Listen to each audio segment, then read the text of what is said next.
मेरे निर्गुण स्वामी जी तेरा सदा करा सन्मान। मेरे निर्गुण स्वामी जी तेरा सदा करा सन्मान। टांगू वाले महाराज दी सोनी है पहचान। टांगू वाले महाराज दी सोनी है पहचान। रखना मेहर दी शान साडे ते होके मेहरबान। रखना मेहर दी शान साडे ते होके मेहरबान। मेरे निर्गुण स्वामी जी तेरा सदा करा सन्मान। मेरे निर्गुण स्वामी जी तेरा सदा करा सन्मान। टांगू वाले महाराज दी सोनी है पहचान। टांगू वाले महाराज दी सोनी है पहचान।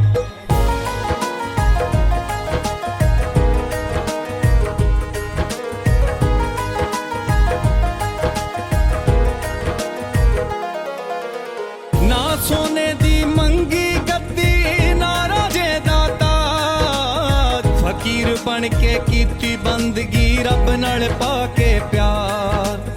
फकीर बन के कीती बंदगी रब नाल पाके प्यार। रोशन होया मन दा अंदर जुड़ गई रब नाल तार। रोशन होया मन दा अंदर जुड़ गई रब नाल तार। मेरे निर्गुण स्वामी जी तेरा सदा करा सन्मान। मेरे निर्गुण स्वामी जी तेरा सदा करा सन्मान। टांगू वाले महाराज दी सोनी है पहचान। टांगू वाले महाराज दी सोनी है पहचान। मैं कहता तो कि सुमरन करो। सुमरन का मेरे को लाभ बहुत मिलता है, क्योंकि मैं भी तुम्हारे साथ सुमरन कर लेता हूं 1 मिनट। आप नहीं सुमरन करते तो मैं भी खाली रह जाता। और दूसरी बात सत्संग की है। जितने भी हम लोग प्रेमी जाते हैं सत्संग में, 2-3 बातें सीखना जरूरी होता है। चलो भाई सत्संग में चलते हैं। वास्तव में संत मत के मुताबिक सत्संग को समझना पड़ता है। जो सत्संग जिसको कहते हैं, समझना पड़ता है सत्संग क्या होता है और सत्संग में क्या मिलता है और सत्संग किस लिए सुना जाता है। संत मत के मुताबिक संत मत तो यही कहते हैं, सत्संग में आकर के अपने जीवन के बारे में सोचें कि मैं सत्संग में गया था तो समझ नहीं आई, और जब समझ नहीं आई तो बहुत पुण्य कम मिलेगा। समझ में नहीं आई तो बहुत कम पुण्य मिलता है। संत मत की मतलब एक एक बात को खोजना शुरू करो। 2 घंटे, 4 घंटे, 6 घंटे, 10 घंटे, 12 घंटे, कोई फायदा मेरे मापने मुताबिक कुछ भी फायदा नहीं मिलेगा। वही बात का फायदा मिलेगा, लाभ होगा तुम्हारे, जो हमारे विचार में आ गई बात।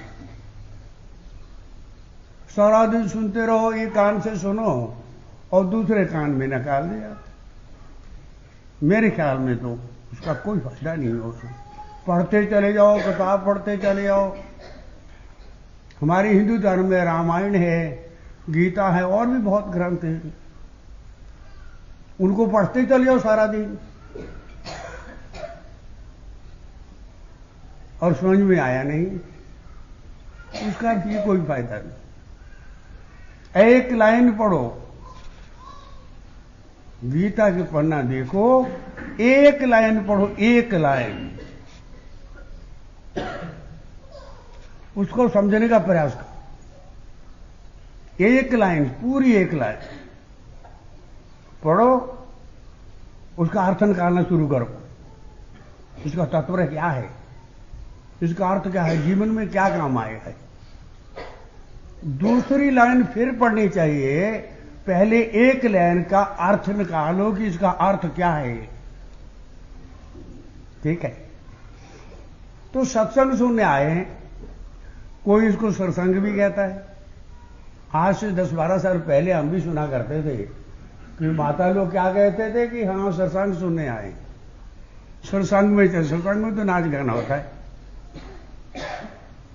सत्संग होता है, सत का संग। अब वास्तव में सत है कौन, ये बात हमारे को समझना जरूरी है कि सत है कौन, सत है क्या, सत है वो सत जो है वो कहां है, बाहर है या अंदर है। वो सत्संग जो सत है वो कहां सत है। संत मत के मुताबिक संत लोग यही कहते हैं, सत्य की केवल परमात्मा को ही कह सकते हैं। आप लोग तो पता नहीं किसको कहते हैं सत्य। हमारे मत के मुताबिक तो सत्य केवल एक परमात्मा है।